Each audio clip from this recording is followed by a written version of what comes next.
Un adolescente que vuelve a su casa después de una clase de educación física, entra al edificio y ahí se hace como una oscuridad, algo que no sabemos. El siguiente cuadro de la situación es que aparece en medio de la basura, muerta, abusada sexualmente. Y en el medio, el encargado de un edificio que hace muchísimos años que es el encargado de ese edificio y que hace muchísimos años convive y la conoce y es algo así como un protector de esa adolescente. De entrada no parece haber un cuadro dramático entre los dos, pero el crimen, la basura están ahí. El caso no está del todo cerrado. Hay condenas durísimas, hay un autor al que se considera el culpable, pero una cantidad enorme de preguntas sin respuesta. Este es el caso.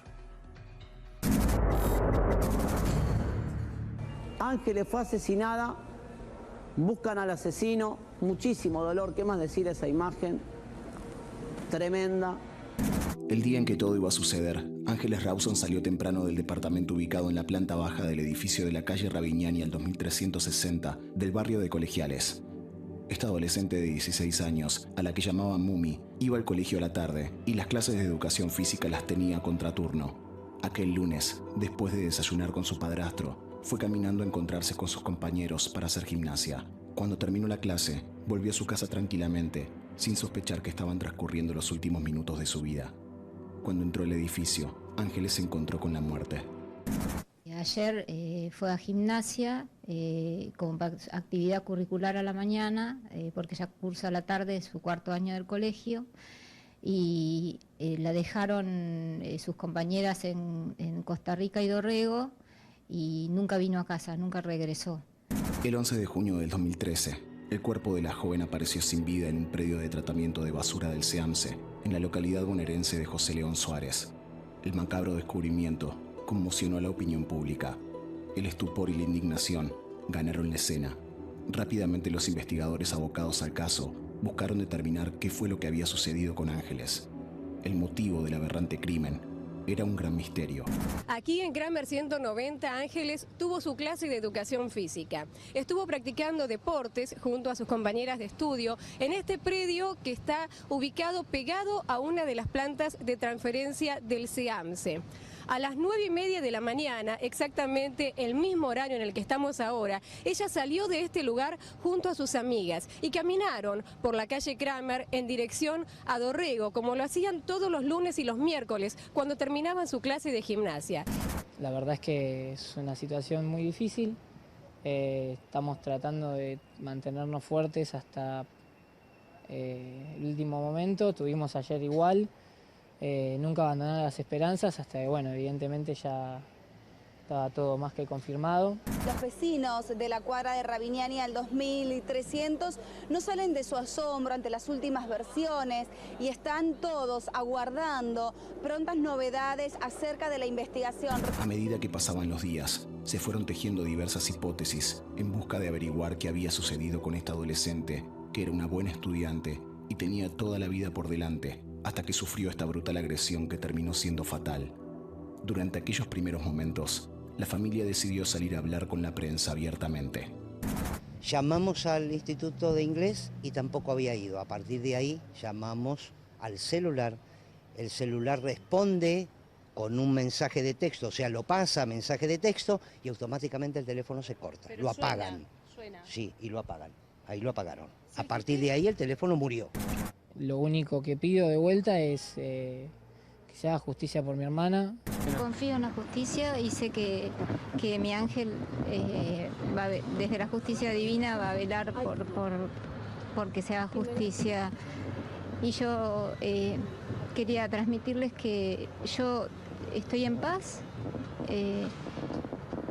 Estoy en paz. La verdad que se me revuelve el estómago y tuve que contenerme, pero lo hago por Ángeles. Voy a seguir firme buscando justicia por Ángeles. Encandilado por las cámaras de televisión, Sergio Opatowski, el padrastro de Ángeles, fue quedando rápidamente en la mira de los investigadores a partir de sus polémicos dichos. Vení, ¿por qué no me lo decís en la cara? No, pero espere. Vení, decímelo en la cara. No, pero espere, Sergio, no. Decímelo en la cara ahora. No, pero no. Durante el velatorio de la víctima, se realizó un allanamiento sorpresa en el edificio de la calle Ravignani. A su vez, tras ser citados a declarar en la fiscalía como testigos y hacerlo durante 14 horas, la familia abandonó el inmueble y comenzó a mostrarse esquiva con la prensa. Sergio, ¿usted conoce a esta persona? ¿Sabe quién es? No. ¿Sabe quién es? No tengo idea. Tranquilo, chicos. Despacio, a ver. Tranquilo. No sé nada de la investigación, les pido por favor que aparte no me pregunten porque yo no quiero averiguar y es algo muy íntimo y bueno. En este marco, la figura del encargado del edificio, Jorge Mangieri, no aparecía como un protagonista del caso. El hombre había pedido licencia y al desistir de presentarse a 2 citaciones del juzgado, fue llevado a declarar por la fuerza. En este punto, Mangieri denunció apremios por parte del personal policial, lo cual fue desestimado. Durante su declaración, incurrió en contradicciones y terminó seriamente comprometido. Incluso se constató que presentaba heridas en su cuerpo, compatibles con cortes, productos de la posible defensa física de la víctima ante su agresión. La comunicación es con la señora Diana. Diana es la esposa del encargado de la calle Ravignani, donde vivía Ángeles. La acusación sobre él, la sospecha es muy fuerte. Supongo que esto, señora, familiarmente es un bombazo. Buen día. ¿Qué tal? Buenos días. ¿Esto cómo se vive en su casa? Con mucho dolor, impotencia, se junta todo, de todo lo que se pueda imaginar se juntan. ¿Por qué, señora, él habría dicho ante la fiscal yo soy el responsable? No sé. El hallazgo del ADN de Mangieri bajo la piel de las uñas de Ángeles dejó al descubierto que el encargado había sido su agresor. Pero, ¿fue Mangieri realmente el asesino? ¿Se convirtió en abusador de un día para el otro? ¿Actuó solo? Todavía quedan incógnitas por develar.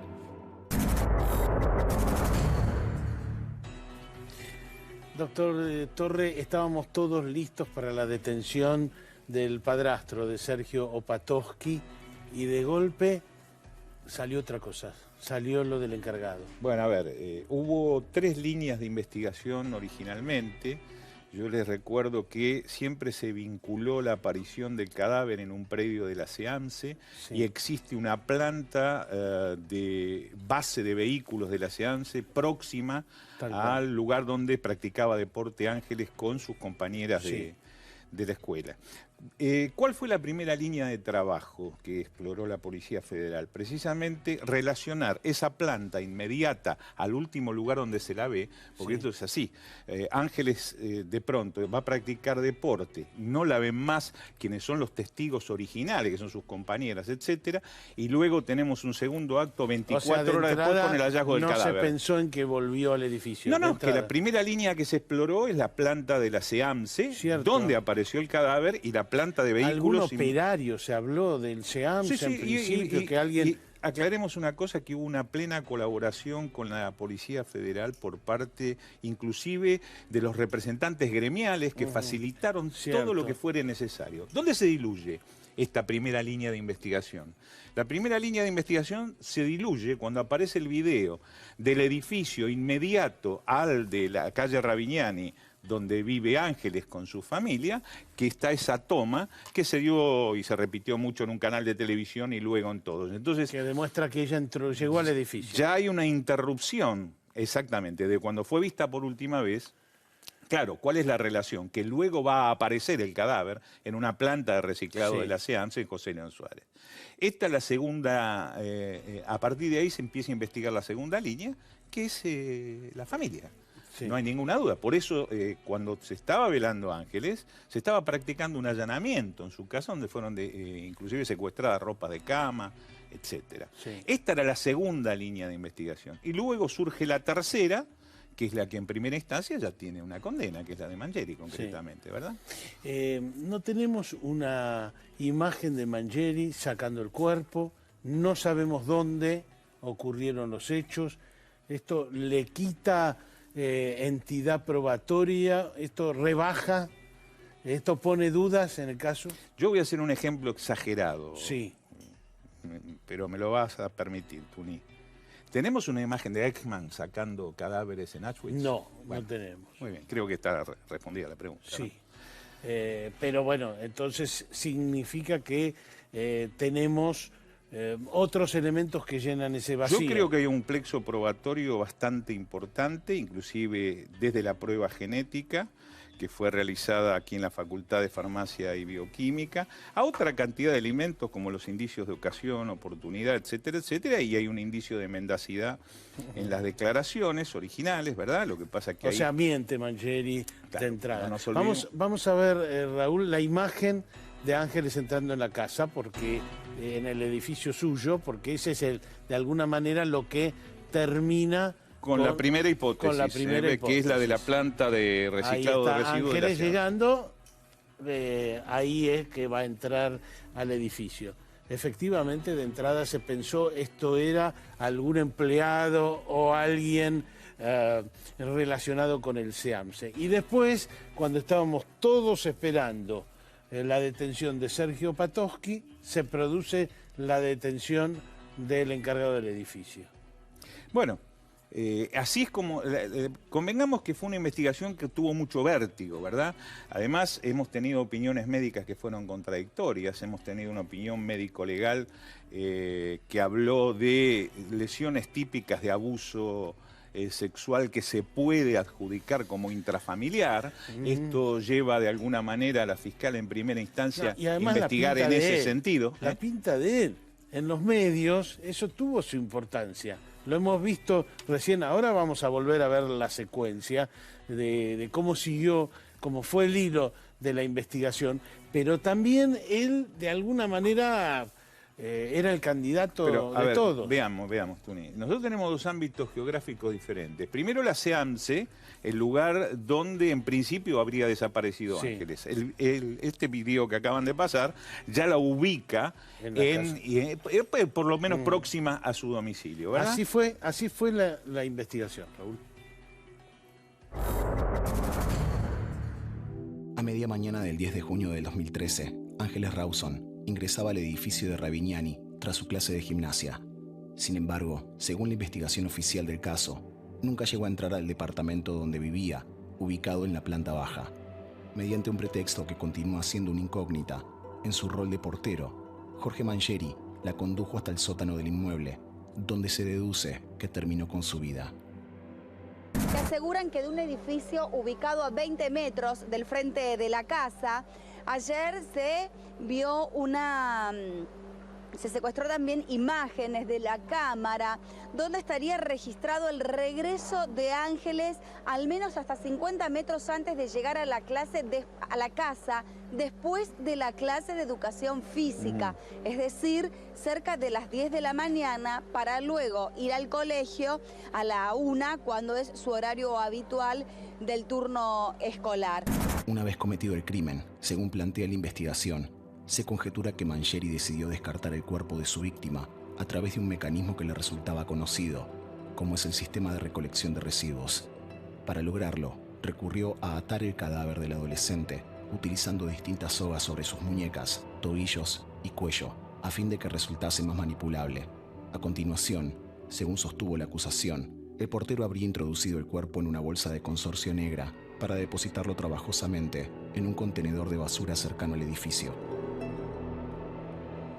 Se cree que el cuerpo de Ángeles fue colocado en un contenedor, pero ¿es posible que los operarios que cargan los camiones no lo hayan visto? Desde allí lo habrían llevado a la planta de transferencia de colegiales y luego, en otro camión de mayor porte, fue trasladado hacia el predio del SEAMSE en José León Suárez. Mangieri, quien se encuentra detenido en el complejo penitenciario de Ezeiza, fue condenado por femicidio, abuso sexual y homicidio agravado criminis causa, a la pena de prisión perpetua.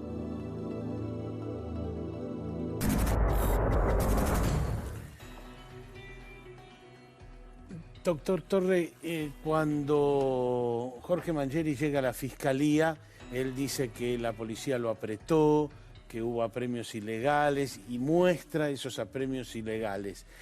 ese hecho, que tenga rajuñones, ¿es un indicio fuerte? ¿Es un indicio...? Esto en investigación criminal se llama el principio de transferencia. A ver, en un hecho criminal el delincuente deja, el delincuente se lleva. ¿Qué es lo que ha pasado aquí o cómo la justicia lo ha interpretado? Ha interpretado que esas marcas, por llamarlo de alguna manera, son los estigmas unguiales de Ángeles Rawson. ¿Y con qué se compadece esto? Son las uñas de ella. Sí, rasguños. ¿Y con qué se compadece esto? Con el hallazgo, por lo menos en el índice de la mano derecha de Ángeles, un perfil completo que correspondería a Mangieri. Sí, a ver, un perfil de ADN me refiero, un perfil genético y uno incompleto. Manipular? Digo, ¿no lo pueden haber embocado arbitrariamente? No, lo que se cuestionó en su momento cuando la defensa estuvo a cargo del doctor Pierri, porque yo inclusive hablé con él bastante este tema, es si podía haber habido una contaminación en laboratorio, toda vez que va al mismo laboratorio y las muestras podrían haber sido procesadas en conjunto. Esto mereció que durante la etapa oral el doctor Daniel Corach, quien estuvo a cargo de esos peritajes del Instituto de Huellas Digitales Genéticas de la Facultad de Farmacia y Bioquímica, yo creo que ha prestado una declaración que creo que fue de varias horas, donde tanto la defensa como la fiscalía abundaron en preguntas en este sentido. Yo creo que en este no. Trampa posible siempre hay, ¿verdad? Pero estamos hablando de funcionarios probos, si vamos a partir de funcionarios venales, y bueno, todo es posible, ¿verdad? No creo que este sea el caso, porque ese perfil genético fue generado antes siquiera de que este señor Mangieri fuera sospechoso. Yo le recuerdo, Tuni, que en realidad la hipótesis de trabajo, agotada la geográfica, que era la de la SEAMSE, se seguía con la hipótesis familiar y esta es la tercera hipótesis que va a surgir en la misma fiscalía, en definitiva, ¿no? Vamos a ver las dudas del caso. En los primeros días de agosto del 2013, la visita de Miguel Ángel Pierri, el entonces abogado defensor de Jorge Mangieri, a un programa de televisión, descolocó a todos. Durante una entrevista, el hijo de Pierri, sentado en el regazo de su padre, lanzó una frase que rebotó tanto en los medios como en las redes sociales y marcó, de alguna manera, un antes y un después en la causa. ¿Mangieri es inocente, sí o no? Mangieri es un señor inocente que está pasando el peor momento de su vida. Pero bueno, mató. No pasa nada, no pasa nada. No pasa nada. Lo vale la nota, lo vale el peor momento de su vida. Pero bueno, mató. ¿En algún momento sentís que él siente que mataron una nena de 16 años, más allá de todo? Yo la sé como la más. Pero no lo digas, mi amor. ¿Todo? Yo la sé como la más. Pero no lo digas. La investigación siguió su curso y actualmente para la justicia no hay dudas de que Mangieri es el asesino. Sin embargo, no se encontró ninguna imagen del entonces encargado del edificio de la calle Ravignani sacando el cuerpo de Ángeles para depositarlo en el container de basura. Además, pese a lo categórico de las evidencias, nunca terminaron de licuarse por completo las sospechas respecto de Sergio Patowski, el singular padrastro de Ángeles. Si vos ya tenés, o los fiscales tienen, un culpable que está ya, pobrecito, con pito y cadena, atrapado sin salida, ¿por qué el anuncio no saliste a defender un poco a la familia? ¿Me entendés lo que te quiero decir? Un poco de respeto, o sea, todo bien, pero él tendría que haber hecho eso, era la parte de él. Entonces, ¿por qué Franklin se mandó solo? Yo te voy a decir por qué se mandó solo. Se mandó solo para cuidar él su espalda y cuidar la espalda de Juan Cruz. Juan Cruz no está con nosotros, está con el padre. En definitiva, luego de la condena a Jorge Mangieri, aún resta encontrar la respuesta a algunas preguntas que nunca fueron aclaradas. ¿Dónde fue la tentativa de abuso sexual y el homicidio? ¿Por qué no hay ADN de Ángeles en la casa de Mangieri, ni en el auto de este, ni en el sótano, ni en el hall? Los interrogantes ponen en duda la culpabilidad del encargado. Doctor Adrián Tenca, defensor de Jorge Mangieri, la verdad que la declaración de Juani, el hijo de Miguel Ángel Pierri, es casi, lo pone a usted en una defensa casi imposible, le digo, además de las pruebas. Pero... Mira, Tuni, yo lo defendí a Mangieri en todo el juicio oral, así que yo sé lo que pasó en ese juicio después hay opiniones de opinólogos, y te puedo decir con absoluta certeza, porque además está probado y el juicio está filmado y grabado, y se lo he ofrecido a muchos periodistas, donde quedó absolutamente claro y probado cómo se manipuló el ADN de Mangieri. O sea, ¿Te parece? No me parece. Está absolutamente probado en 4 puntos fundamentales. Primero, que el laboratorio contó primero con el ADN de Mangieri y no con el ADN de referencia, es decir, de las uñas. Segundo, que se procesó en el mismo momento. Esto no es una especulación de la defensa, esto quedó absolutamente probado. También quedó probado que primero el laboratorio hizo determinados perfiles de ADN que no le fueron informados a la justicia, y cuarto, que se destruyeron las pruebas para hacer una contraprueba. O sea, esto quedó probado. O sea, Adrián, usted lo que dice es que esto se manipuló intencionalmente. No, yo dije que es intencionalmente o culposamente, y así lo dije en el juicio oral y dije que se investigara. Ahora, él también tenía rajuñones en el cuerpo. Hay como más evidencia, no es una sola evidencia. Pero es que la realidad es que todo, bueno, si eso fuera así, ¿por qué no anularon el ADN, que es lo que hubieran hecho en cualquier país democrático? Porque sin el ADN no tenían absolutamente nada. Te agrego algo más. A Mangieri le sacaron pelos y demás para hacer el ADN, estuvo el día lunes. ¿Cuánto tarda un ADN en todas las causas que vemos que vos seguís? 3 semanas, un mes. Hubo toda una... Pero eso se puede hacer más se puede rápido. hacer, pero había mucha presión de la opinión pública. Todas las personas que hicieron el ADN, no solo el doctor Corach, sino las profesionales que intervinieron, admitieron todas las irregularidades que yo te estoy diciendo. Pero fíjate, hay rajuñones, hay como es decir, esta causa esa noche iban a detener a Sergio Patoski, y si no se levanta el buzo Mangieri y muestra que lo torturaba la policía y se demostró que eran rajuñones. Eso podemos hacer 10 programas respecto a esa noche, porque también fue algo absolutamente vergonzoso, donde todo es nulo y donde a Mangieri se lo interrogó siendo un testigo, se le hacían preguntas de imputado. Pero esto, digamos, que es técnicamente un poco más complejo. ¿Me vas a decir que Mangieri no fue el autor de la Absolutamente. No fue el autor. Absolutamente. Pero y de las pruebas resulta absolutamente que no fue. Hubo toda una construcción. Mira, es bastante común. ¿Y tenés una hipótesis de quién mató a Ángeles? La verdad que hipótesis no tengo, porque siempre me preguntan eso. Y yo no tengo por qué darlas. Lo que yo sé, yo el expediente de Mangieri, yo trabajé 1 año y medio, 10 horas por día. Conozco la causa del principio hasta el final y conozco jurídicamente y técnicamente lo que significa un ADN, que nadie lo conoce. Porque ¿qué es lo que sucede? Al abogado viene al laboratorio y le dicen, es coincidente el ADN, se terminó. Yo eso lo discutí y lo gané. A la justicia no le importó. Es que no lo ganaste en ese caso. El caso... Estamos hablando... El caso no lo gané porque... digo lo del ADN. ¿Qué ganaste ahí en lo del ADN? La justicia no me contestó absolutamente nada de lo que quedó acreditado. La justicia muchas veces mira para otro lado, y cuando mira para otro lado, vos sabés, los abogados, nada podemos hacer. Ahora, es un ámbito relativamente chico donde pasa todo esto, y entonces que me digas, no, Mangieri no fue, pero no decís, y a mí me parece que pudo haber pasado tal otra cosa, imagínate, si a uno, digamos en el caso de Mangieri, lo acusan de un crimen y uno mira a ver qué pudo haber pasado. Hay muchos casos en los cuales hay personas inocentes y tampoco te sabrían decir quién es el culpable. Muchos que vos estás viendo ahora en la actualidad. Mangieri dio su versión. Y lo que digo es, la justicia, digamos, cuando un abogado... Después fue a ver a un pariente para irse, para escaparse. Esas son todas cosas absolutamente intrascendentes. No es intrascendente. Acá lo trascendente fue que la prueba madre, que fue el ADN, en el juicio oral fue totalmente desvirtuada y la justicia nunca me contestó una de las 10 cuestionamientos que yo hice. Por eso, discúlpame, cada vez que yo escucho que a una persona le están por sacar ADN o que lo van a condenar por un ADN en la Argentina, la verdad que yo como abogado y profesor de Derecho tiemblo.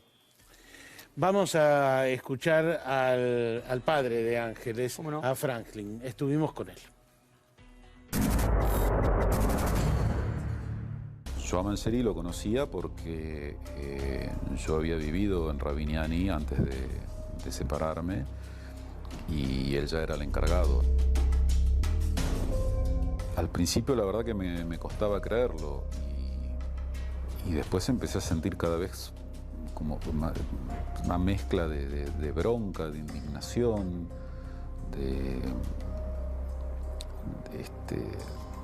de sentir como hasta una especie de traición también, ¿no? Porque él es como que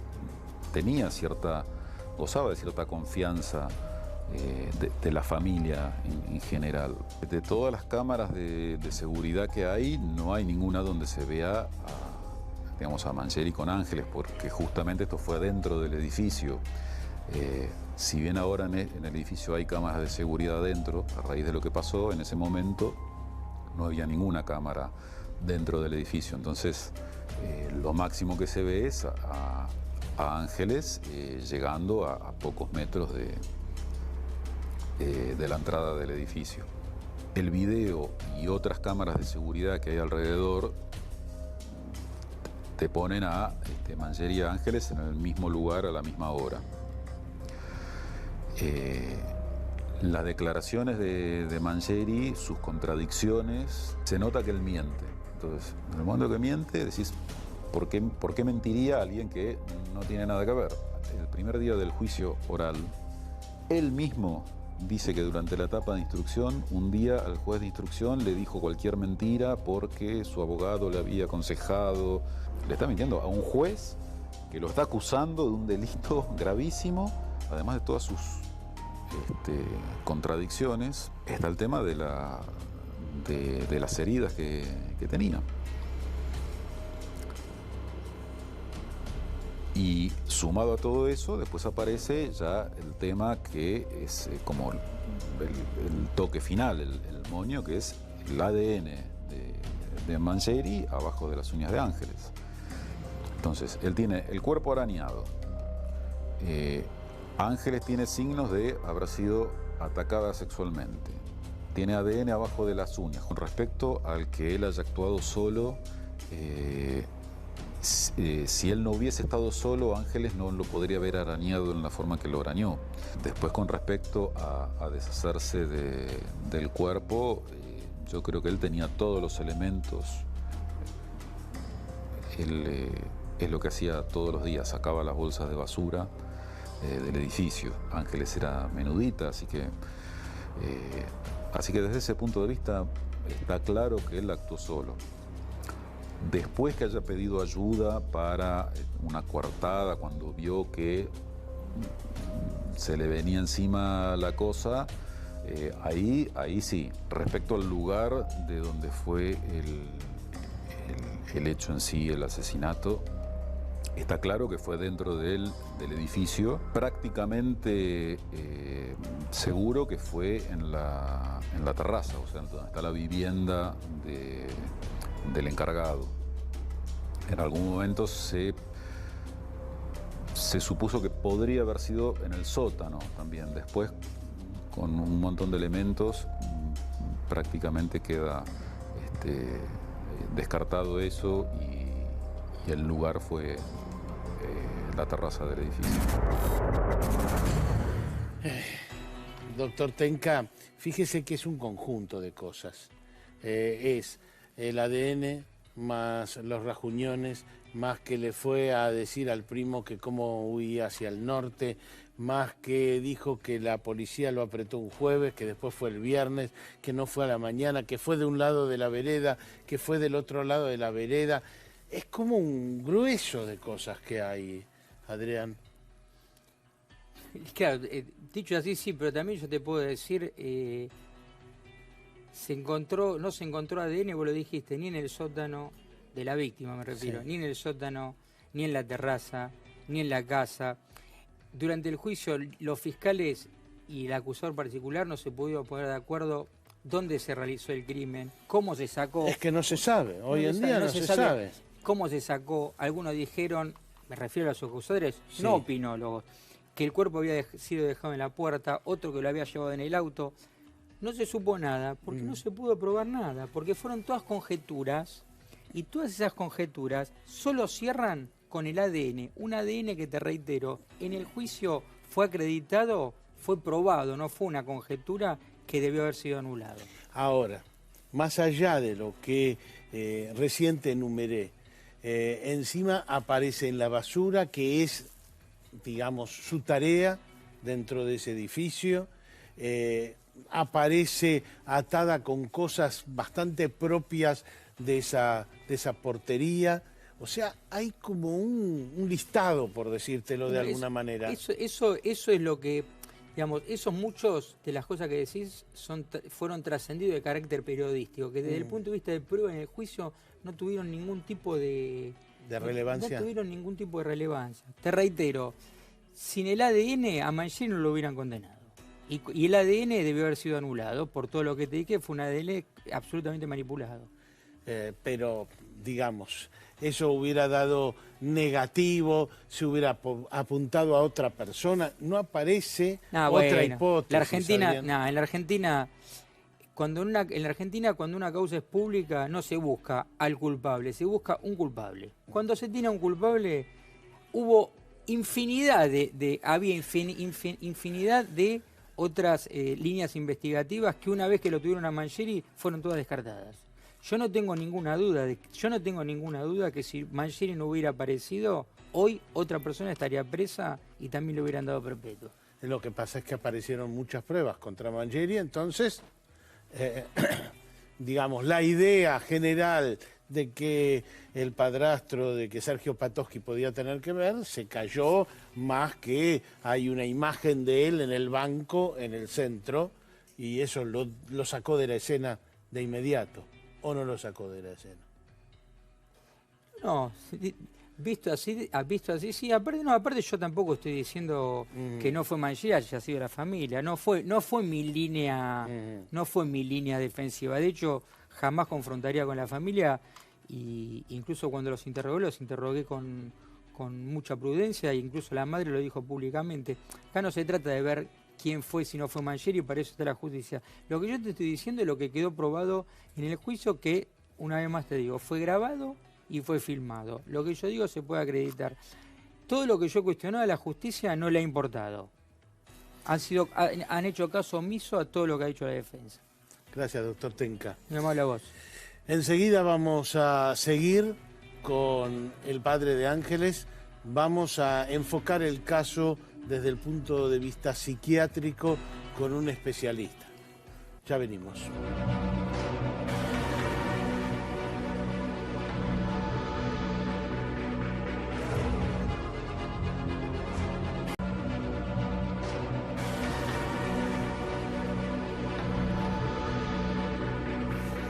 Doctor Enrique de Rosa, psiquiatra, digamos, si hay un hecho llamativo, es que una persona como Jorge Mangieri termina acusado por un abuso sexual siendo una persona que no tiene antecedente, que no es grande ya, de edad, más de 50 años, y no tiene antecedente.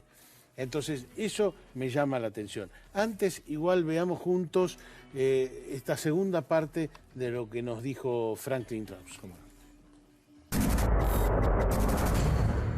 El juicio fue un momento de mucha tensión.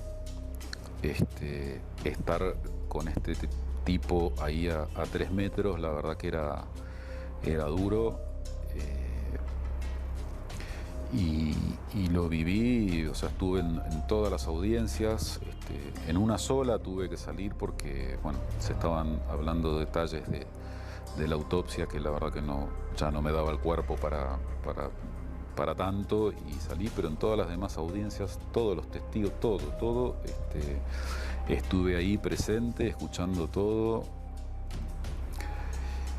Y yo lo viví como, te diría que casi como una suerte de batalla, ¿no? De estar peleando porque se hiciera justicia.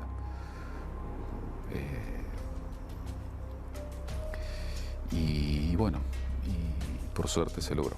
partir de la condena y que la condena quede firme, uno tiene un alivio, como que le da un poco más de esperanza para seguir adelante, pero hay un dolor que va a seguir siempre, hasta el último día de nuestras vidas.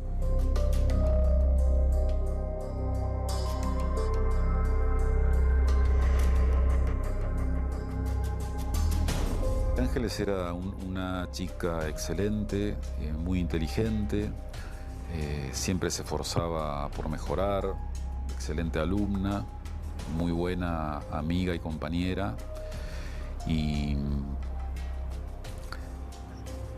y tenía un sentido de la justicia, y se comprometía cuando algo le parecía injusto. Ella no tenía ningún problema en opinar y en mantener su opinión, aún con sus escasos 16 años, pero era, a pesar de su dulzura y su ternura en un montón de cosas, era también una luchadora.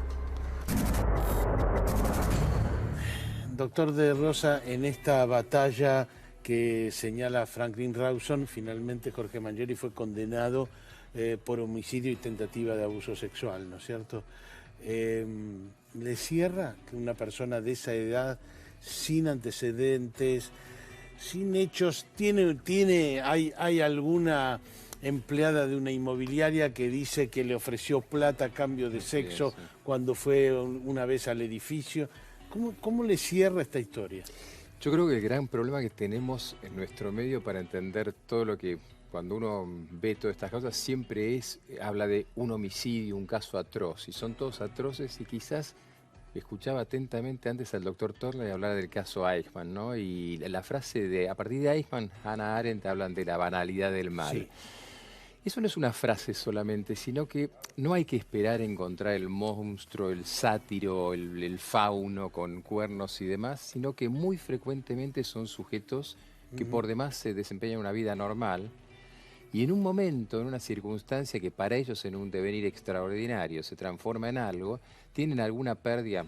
Puede ser una pérdida de control de los impulsos, puede ser algo que les ocurre. Aunque no tenga nada anterior. Aunque no tenga nada anterior. Capto su idea. Usted dice, no es un malo que fue malo toda la vida y entonces produce algo malo. Y yo creo que eso es lo que dificulta mucho entender los casos, porque uno está esperando un mundo dividido entre malos y buenos, entre probos, entre justos y pecadores, y en realidad las cárceles, de hecho, pero las causas judiciales en las que uno interviene, ve personas, esto a la gente le va a horrorizar, pero ve personas normales. Sí. Por ejemplo, concretamente, siendo psiquiatra, siempre me preguntan qué tiene en la cabeza, esperando que tenga alguna patología, es decir, qué enfermedad extraña hace que haga eso anormal. Obviamente no son sujetos que tienen valores morales. Por eso, por ejemplo, antes se hablaba de locura moral. Los psiquiatras alemanes hablaban de locura moral. ¿Qué querían decir? Eran sujetos que sus capacidades intelectivas, emocionales podían andar bien, pero de golpe su estructura moral en algún momento era incapaz de contener la pulsión. Usted dice que hay un hecho que desencadena algo. Hay un hecho que puede ser, que puede develar aspectos traumáticos de la infancia del individuo, que puede develar frustraciones del individuo, que puede develar... No, de golpe se encontró solo el fin de semana y eso le desató algo. No fue todo el fin de semana, pero sí se encontró quizás con un no, se encontró quizás con sentirse que era menospreciado. En una causa muy reciente... Usted lo pesco, usted dice... él trató de avanzarse, por decirlo de alguna manera, Ángeles, ella le dio un no muy rotundo y eso desató... Digo, ¿cómo se te ocurre a vos que con vos voy a hacer esto? Sí. Yo tengo una causa exactamente así y el sujeto afortunadamente no intenta violar, pero le pega, la castiga bastante violentamente. Sí. Cuando le pregunto, uno lo ve y es una ovejita, es un cordero manso que dice yo desempeño bien mis funciones, es un vigilador privado y dice yo desempeño bien mis funciones. Él cumple la norma, cuando la norma se le escapa, él ahí no puede sostener eso. y empieza y comete estos hechos aberrantes. A ver, vuelvo entonces a una idea, a una hipótesis, porque es solo una hipótesis. Obvio. Es, él se tira un lance con Ángeles, que además tenía mucho carácter, le da como un no rotundo, por ahí él aprovechó que estaba solo ese día, y usted dice, eso libera a los monstruos. Es una opción. Interpretar también, esto a veces uno lo escucha en sujetos, interpretan que el no es un sí, que en realidad hay que pasar por encima de eso y que en definitiva luego una cosa lleva a la otra. El caso de Gustavo Rivas, van a decir, ¿qué tiene que ver? Gustavo Rivas le preguntan y él dice, es increíble desde el punto de vista psicológico, no, el 95% de los casos es mentira. Entonces uno se queda pensando, claro, este hombre ha negado una cantidad de evidencia que veía, pero la valora desde otro lugar. Esta mala valoración del medio no los transforma, y desde ya no los transforma en imputables. Vuelvo a tomar una frasecita suya. Él trata de avanzarse a Ángeles, Ángeles le dice que no, él piensa que de todas maneras si avanza puede conseguir un sí final. Y que no va a pasar nada. Se arma una trifulca. Y ella se defiende. Eso a él lo hace enardecer más. Ahí sí es un sujeto que quizás pierde el control de sus impulsos y se transforma sin darse cuenta, hasta por una diferencia física y de peso y demás, en un sujeto peligroso. Es decir, en realidad esa es una hipótesis. No lo podemos saber. ¿Cuál es el inconveniente también acá? No hemos tenido... porque la defensa de ese momento negó la posibilidad de pericias psiquiátricas y psicológicas, con lo cual son todo hipótesis. Y a partir de esa negación uno empieza a extrapolar cosas. Ahora, doctor, haga psicología de masas. ¿Por qué las masas nosotros decíamos fue Opatowski? ¿Por qué teníamos en mente a esa persona? Porque Opatowski trabajó de culpable, es decir, Opatowski yo no sé si estaba desempeñando una obra teatral, pero yo estaba en un canal en el momento en que todo el mundo me habían llamado para decir, esta noche lo llevan preso a Opatowski. Bueno, es que esa noche lo llevaban, digamos, yo tuve mucho diálogo con la fiscal Paula Azaro. Y ella se choca con Mangieri, porque cuando le pregunta una cosa esencial... Él se contradice. Que era, ¿por qué no vino a declarar? Ella lo había citado ya el martes, y él no va a declarar ni martes, ni miércoles, ni jueves, aparece recién el viernes. Ella le pregunta simplemente, ¿usted por qué no vino a declarar? Y él le dice, porque me apretó la policía, mire.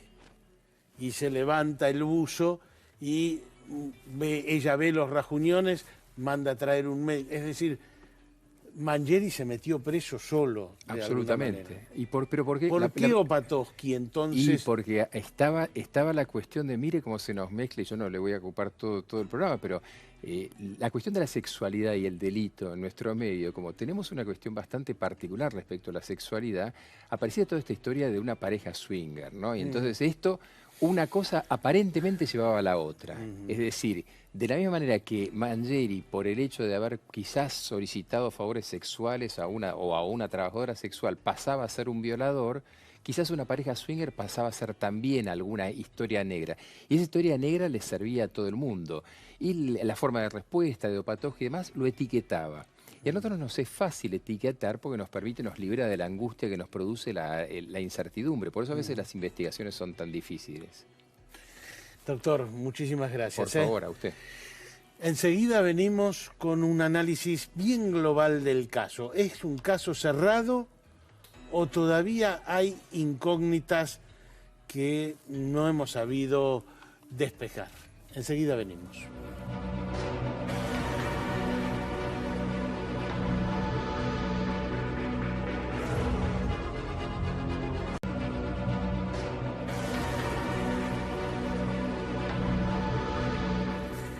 Doctor Raúl Torre, sáqueme todas estas incógnitas que tengo. Es decir, no hay un lugar donde aparezca ni sangre, ni pelo, algún lugar que me diga, fue acá. Bueno, ahora ya podemos hablar con cierta libertad porque hasta ahora, desde la sustanciación del juicio y previo a él, hemos tenido la prudencia de que no había sentencia firme, que había un imputado y que todavía, mientras no haya sentencia firme, presunción de inocencia. A ver, ahora ya la justicia ha dicho que el hecho ocurrió en el edificio de la calle Ravignani. Pero el edificio es una cosa enorme. No hay, no hay rastro ninguno. A usted eso no lo convence de nada. Yo creo que eso se compadece con la profesión que tiene este hombre. Este hombre limpia permanentemente. En lo personal, que se encuentre el sitio. El sitio es el edificio de la calle Ravignani, donde se cometió el homicidio. Que no haya una imagen de él sacando el cuerpo.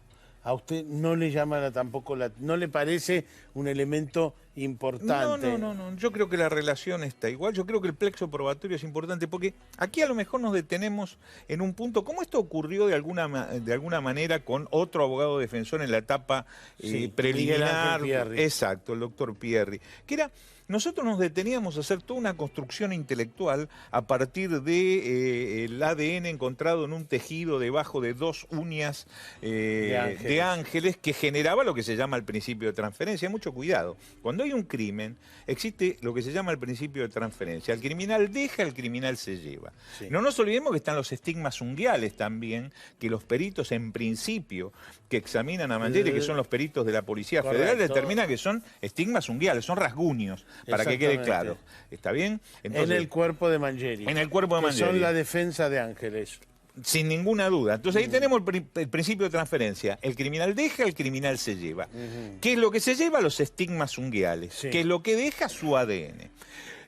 Toda una construcción intelectual. Yo estoy dispuesto inclusive... Esto no es un juego, ¿verdad? Estamos hablando de un caso criminal y muy serio que de alguna manera ha apabullado a toda la sociedad argentina, la ha tenido en vilo durante mucho tiempo. Pero yo estaría dispuesto inclusive a ceder la prueba del ADN. A ver, el ADN irrumpe en el mundo allá por los años 80 y en la República Argentina a partir de los años 90, ¿verdad? Antes... Sí, ¿cómo se esclarecían los casos? Era necesario el ADN. Acá hay un plexo probatorio, pero muy importante. A ver, indicios de ocasión, de oportunidad. El criminal está en el lugar, en el momento. Hay un principio de mendacidad. Cuando este individuo en su primera declaración dice que está en otro lugar y no allí, y que está con la esposa y la esposa no está en el lugar. Exactamente. Bueno, a ver, todo esto, es más... Hay una cantidad de cosas que dice el imputado que obviamente no se vuelcan al expediente porque no tienen, por respeto al principio de defensa, de que debe estar asesorado y él solamente puede hablar en el marco de la declaración indagatoria. Pero todos sabemos que le ha relatado cosas a la fiscal, le ha relatado cosas... Sí, él personalmente le admite a la fiscal Azaro, a Paula Azaro, que él fue el que cometió el crimen. ¿A usted, por ejemplo, lo convence esa charla con un familiar diciendo que se quiere ir al norte? Yo creo que hay que tomar todo el contexto. Si nosotros tomamos solamente el ADN, la uña... aclaremos que la justicia ha dicho que ese ADN es válido, por cierto. Ha declarado extensamente el doctor Daniel Corach, ha dicho que es válido, pero yo inclusive voy a respetar la duda que plantea la defensa con ese ADN, y yo lo dije en aquel momento. Apartémonos de esto. Todo el resto de prueba que existe es muy abundante. Tuni, yo he visto gente condenada con mucha menos prueba de que toda la que había contra Mangieri en ese momento. Y voy a excluir el ADN inclusive. Lo que pasa es que acá giramos siempre alrededor del ADN, que es una herramienta formidable y que en este caso también ha participado. ¿Hay una tentativa de abuso sexual o usted tiene dudas La sobre justicia eso? Ha dicho que sí. Yo en un primer momento tenía alguna duda, pero la justicia ha dicho que sí. Y ahora ya tenemos firmeza con la segunda instancia, ¿no? ¿Tiene significado que Ángeles haya aparecido vestida?